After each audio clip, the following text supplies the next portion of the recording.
Hindi pang-isahan, kundi pang-dalawahan. Sa laki raw ng sakop na espasyo ng mga pasahero na may kalakihan ng katawan, ang dapat daw na singil sa kanila sa jeep, doble rin. Noong nakaraang taon, nag-viral ang post ng babaeng ito matapos siyang pababain ng driver ng pampasaherong jeepney na kanyang sinasakyan. Dahil daw sa kanyang laki. Videohan na lang kita, kuya. Videohan mo! Bakit? Ano mo bago? Si tatay bigla po akong sinabihan na, Baba, baba ka. Ayaw ng misis ko. Ayaw niya ng pasaherong mataba. Ang biktima ng body shaming, personal pang ang dumulog noon sa tanggapan ng Land Transportation Franchising and Regulatory Board o LTFRB para ireklamo ang naranasang diskriminasyon. Ang order ng LTFRB is impose po ng penalty sila operator and driver po. LTFRB recommends din po ng suspension ng license ng driver po sa LTO. Pero nito lang mga nakaraang araw, muling umugong ang usapin. Bayad po, kuya. Isa lang? Opo. Laki-laki mo eh. Isa lang ibabayad mo. Lugi ako sa'yo rito ah. Taba-taba mo eh. Tapos ngayon, ito lang ibabayad mo sa akin. Grabe ka naman, kuya. Dahil sa muling pagdami ng mga pasaherong dumadaing sa ahensya ng LTFRB. Pero hindi raw ang doble singil, kundi ang pangungutya ang mas masakit sa mga tulad ni Christina. Sumakay yung babae. So parang pinilit niya lang sumakay sa tabi ko. Sabi nung babae sa driver, "Hay naku kuya, ba't pinipilit mo pa? Alam mo namang doble tong katabi ko." Nanliit daw siya sa sarili noon sa kahihiyan. Na body shame na naman. Parang lagi na lang ganun yung tingin ng tao. Pag ang taba-taba mo, parang ang sama-sama mo na, parang ganun. Ito ang hugot ng ating social experiment ngayong Sabado. Kasamang kasabot nating plus-size woman na si Lourdes at ang kakuntsaba nating driver na si Cesar na magkukunwaring maniningil ng doble pasahe. Kuya, isa lang naman po ako, ba't dodoblehin? Ganyan po kami maniningil pag medyo mataba, dalawa sinisingil ko. Ang eksena, gagatungan pa nga ng iba pa nating mga kasabwat na magkukunwaring pasahero. Ate, mag-taxi ka na lang kasi. Ang laki mo. Maplatan po yung gulong ng jeep. Ang eksperimento, umpisahan na.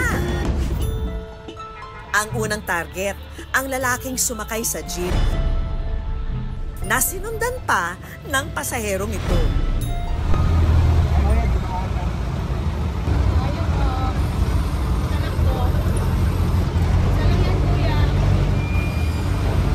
Kanina po ito. Ma, pwede dalawain niyo yung bayad niyo? Dalawa po yung sinisingil ko pag mataba. Ang mga lalaki, halatang nagtitimpi sa inaasal ng driver. Magkapulo na lang po, kakalatiin ko na lang yung bag ko. Hindi po pwede yan, ma'am. Kasi dapat mag-taxi ka na lang. Wala akong pang-taxi. Dapat ko makakano kasi.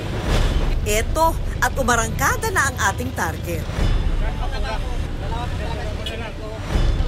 Ang isa pang lalaki, hindi na rin nakatiis at ibinayad na ang inaalipusta nating kasabwat. And cut! Oras na para pumreno at i-reveal ang eksperimento. Sa GMA po kami. Yung eksena po na napanood ninyo, sa good news po, social experiment po siya. Pero lang yan, sabi ko, sige akin na yung kalati. Kasi dalawa sinisingil sa kanya eh. Kung ikaw manguhusga, ayaw, tapos ikaw rin uhusgahan, pangit. Kaya hindi nararapat siya. Sa pagkakataong ito, ang amin namang itinarget, itong isang ginang na sumakay. Bayad din ho. Kanina po ito, 15. Sa akin po, bayad po, isa lang kuya. Dalawa po singil ko sa inyo kasi dalawa babayaran nyo kasi mataba po kayo eh. Lugi po yung upuan, dalawa po mga upuan nyo sa inuupuan nyo po. Hindi naman po ganun ano yung dati nalugi na siya. Araw-araw pa na ito sumasakay. Ang ginang, eto't sumali na sa eksena. Pero ang pagkainis sa jeepney driver, idinaan sa ibang paraan. At oras na para i-booking na ang nangyayari sa loob ng jeepney. Abay, aktingan lang naman. Sa GMA po kami. Yung eksena po. Eksena lang po namin yon. Ang saloobin ni nanay, aming pinakinggan. Ano po, siyempre, para sa akin, masakit yun. Kasi pares nga kami. Kasi tinignan ko siya, mataba rin siya, mataba ako. Kasi baka ganonin din ako nito. Masakit po yun. Ayon sa eksperto, bukod sa dobleng pasahe, ang mas nakakaapekto raw talaga sa mga biktima ng ganitong sitwasyon ang pangmamata ng kapwa sa kanilang timbang. So nagkakaroon ng anxiety ibang tao, yung iba ayaw nang lalabas, yung iba hindi na sila talagang bumababa yung kanilang self-esteem. Nagpaalala naman ang LTFRB sa lahat ng jeepney driver na bawal ang diskriminasyon sa kahit na sinong pasahero. At hindi dapat maningil ng doble anuman ang timbang nila. Ayon sa ahensya, illegal ang fare manipulation at pwedeng kasuhan ang sinumang driver na hindi susunod dito. Maaari ring pagmultahin at tanggalan ng prangkisa ang sinumang lalabag sa alituntunin.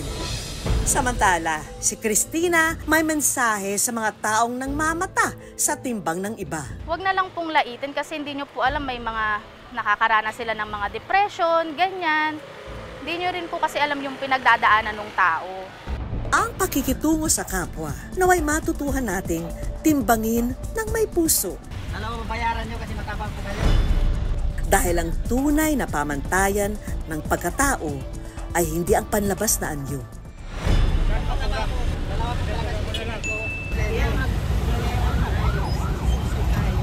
Kung hindi, nasa respeto.